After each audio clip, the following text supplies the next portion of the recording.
केही भन्नु छैन, किन सबैले बुझेकै छौँ, सबैलाई थाहा छ।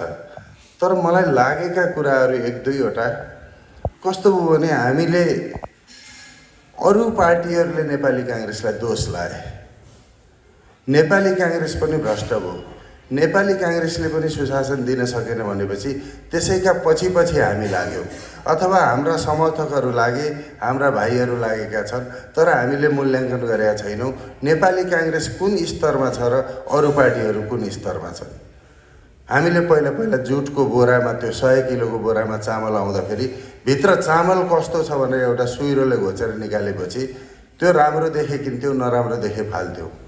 नेपाली काङ्ग्रेस कस्तो पार्टी हो भने भ्रष्टाचारी हुँदै नभएको पार्टी त होइन, म छँदै छैन म भन्दिनँ। त्यही चामलको बोरामा सुइरो खोज्दाखेरि त्यहाँ 100वटा गेडा चामलमा चाहिँ एउटा दुईटा घुन आउँदाको जस्तो चामल नेपाली काङ्ग्रेस हो।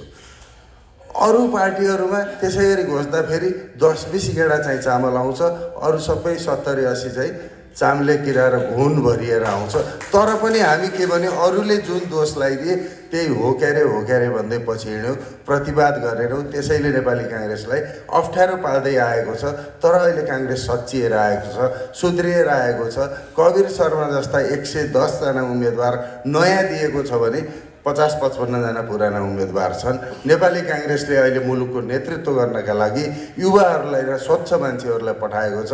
यो दावाका साथ हामीले हाम्रा टोल छिमेकीलाई भनेर कवीर शर्मालाई भोट माग्नुपर्ने एउटा दायित्व हामीसँग छ।